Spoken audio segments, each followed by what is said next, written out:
I scored 670 marks in my first attempt with just 10 months of preparation in my NEET exam.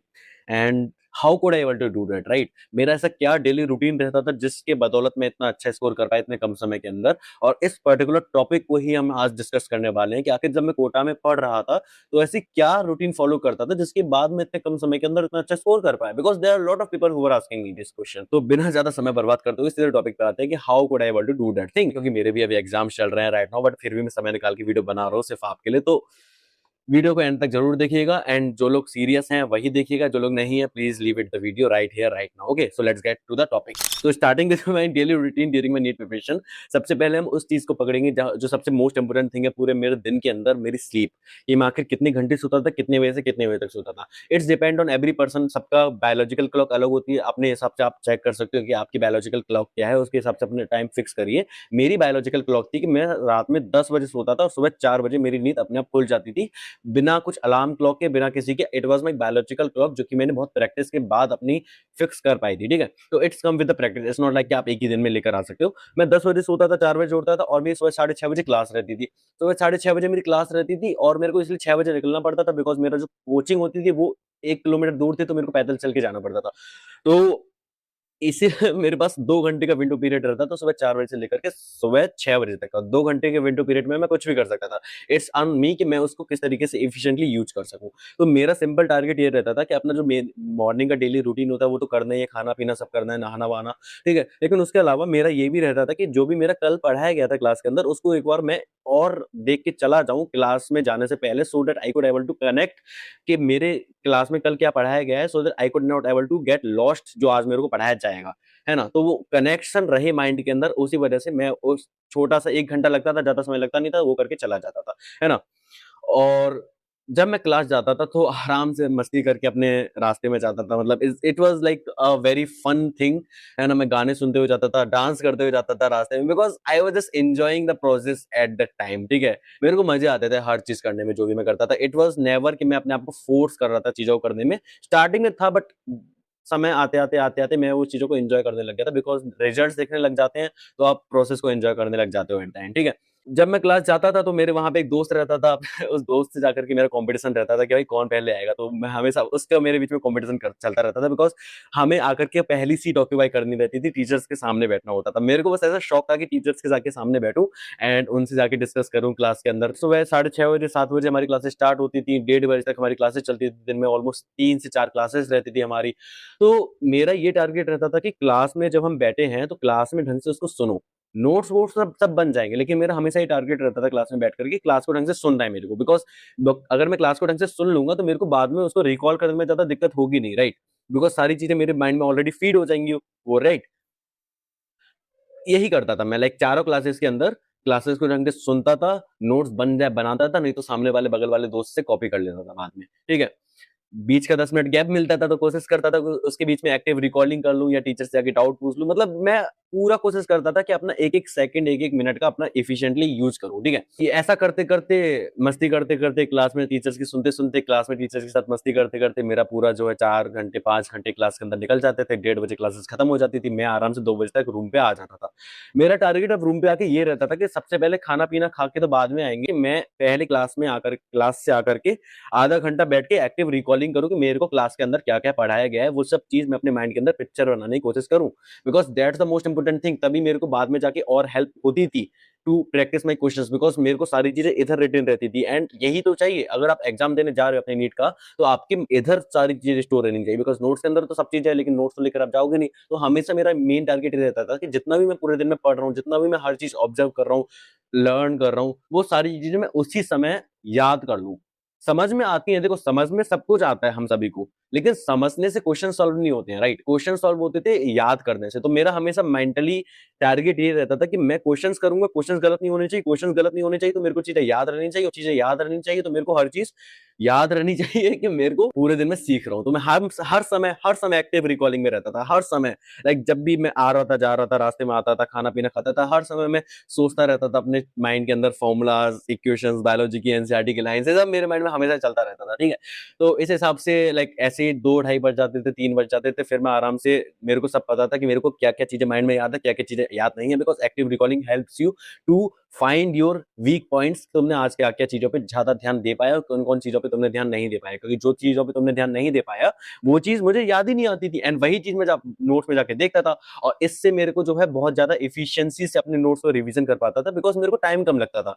Because मेरे को mostly चीज़ें याद रहती थी बिकॉज़ मैं क्लास में ढंग से सुनता था और जो चीज़ें याद नहीं रह पाती उनको जाके नोट्स में देख लेता था। इसी वजह से मेरे को टाइम कम लगता था to revising the theory part of the notes, ठीक है? तो ऑलमोस्ट मेरा 4 बजे तक मेरा थ्योरी वाला पार्ट 4 से 5 बजे तक ऑलमोस्ट कंप्लीट हो जाता था। मैं फिर बैठता था पूरी तरीके से क्वेश्चंस लगाने में कि भाई अब मेरे पास 5 बजे मैं फ्री हो गया हूँ हर चीज़ से, अब मेरे पास कुछ नहीं है, सिर्फ मेरे को क्वेश्चंस, क्वेश्चंस एंड क्वेश्चंस करने हैं, ठीक है? तो 5 बजे से फिर मेरा टारगेट रहता था कि 8 बजे तक मैं सिर्फ क्वेश्चंस करूँ बिकॉज़ मैंने पूरा आज का दिन का काम आज के दिन रिवाइज़ करके उसकी क्वेश्चंस प्रैक्टिस करके 5 से 6 बजे तक खत्म कर दिया, राइट? अब 6 बजे से 8 बजे तक यानी मेरे डिनर टाइम तक मेरे पास टाइम है कि मैं अपना कुछ भी रिवाइज़ कर सकता हूँ। अब मैं रिवाइज़ क्या करूँ? ये भी तो एक समस्या है ना। तो मेरा हमेशा ये टारगेट रहता था कि जो अपकमिंग टेस्ट आने वाला है, उसमें जो भी चैप्टर्स आने वाले हैं, तो मेरा ये टारगेट रहता था कि उन चैप्टर्स को जो है ज़्यादा प्रायोरिटी रखनी है, उन चैप्टर्स को हमेशा मेरे को फ़ोकस रख के याद करते रहना है। तो हमेशा मैं ये टारगेट करता था कि जो भी नेक्स्ट अपकमिंग चैप्टर आने वाला है, उसको उस मतलब जो भी टेस्ट आने वाला है, उस टेस्ट के आने से पहले उस चैप्टर के एटलीस्ट मॉड्यूल्स, पीवाईक्यूज़ से जितने भी क्वेश्चंस मेरे पास अवेलेबल है, सबको एक बार लगा के खत्म कर दो, राइट? 1 से 2 बार लगा के खत्म कर दो। तो मेरा यही टारगेट रहता था। मैं 5 बजे की अपना पूरा दिन का आज का खत्म कर लेता था। 8 बजे तक मैं रिवाइज़ करता था पढ़ने के लिए। फिर थोड़ा-सा अपना लंच, डिनर जो भी करके आता था एंड साढ़े 8 बजे तक मैं उसको फिनिश करके वापस अपने स्टडी सेशंस पे बैठ जाता था। एंड स्टडी सेशंस में बैठने के बाद फिर मेरे पास वही पढ़ने वाला सीन रहता था, फिजिक्स की न्यूमेरिकल करना, बायोलॉजी की एनसीईआरटी पढ़ना, है ना? कोशिश करता था कि मैं शाम को जो है अपनी बायोलॉजी की एनसीईआरटी पढूँ, फिजिक्स के न्यूमेरिकल्स करूँ जितना ज़्यादा हो सके एंड थोड़ा-सा अगर मेरा कोई बैकलॉग चैप्टर लगा है तो उसका लेक्चर देख के उसके क्वेश्चंस करूँ। तो मेरा मेरा कहने का अर्थात ये है और तब तक 10 बज जाते थे और 10 बजे से फिर मेरे को सोना होता ही था, तो मेरा पूरा दिन हमेशा पैक्ड रहता था पढ़ाई से। देखो मैंने बताया जितना भी था, ज़्यादा टफ नहीं था राइट मेरा पूरा दिन का शेड्यूल, बहुत आसान था। क्योंकि मैं पूरे दिन कुछ कर ही नहीं रहा पढ़ाई के अलावा। तो मेरे पूरे वीडियो बनाने का अर्थात सिर्फ इतना था मेन पॉइंट पे आते हैं, जो भी मैंने रामायण अभी तुम्हें कथा सुनाई थी पूरे दिन की कहानी, कि भाई देखो, there are 2 type of people who manage their time. तुम्हारे टाइम मैनेजमेंट की समस्या मैं तुम्हें उसका सॉल्यूशन बताता हूँ, किस तरीके से तुम उसको सॉल्व कर सकते हो, ठीक है? और मैं जो तुम्हें बोलने वाला हूँ, तुम्हें समझ में आए तो बहुत अच्छी बात है, ना समझ में आए तो मैं उसमें कुछ नहीं कर सकता। बस उसको ध्यान से सुनने की कोशिश करना, समझने की कोशिश करना, मैं क्या बोलने जा रहा हूँ, ठीक है?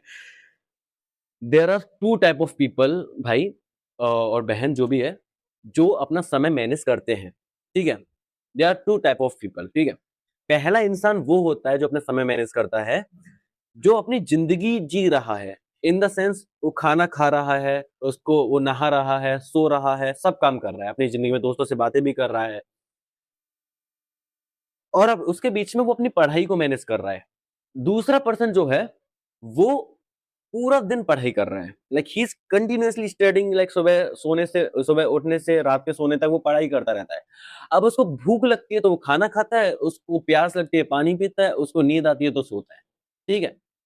तो that's the difference between the person who actually do something great in his life and the person who can't able to do anything in his life because if you are really passionate about something, if you really want to do something that you really want to do, like if for example if you really want to crack the NEET exam, तो आपको क्या time manage करना है, there is nothing like of time management thing when you are preparing for any competitive exam, there is all days a single thing, studying. ठीक है, पढ़ाई करनी है ना? एंड आपको समय मिल रहा है पढ़ाई से, आपको समय मिल रहा है आपके डेली काम को खत्म करने से, रिवीजन से और बैकलॉग कवर करने से, तो आप करिए दूसरा जो आप काम करना चाहते हो। अदरवाइज पूरे दिन पढ़ाई के अलावा आपके पास कुछ है क्या? मेरे पास नहीं था, समझ रहे हो? तो that's the level of dedication you need if you really want to crack the NEET exam. ये वीडियो बनाने का मेरा पर्पस ये नहीं था कि मेरा आपको अपना पूरा दिन का शेड्यूल बताऊं।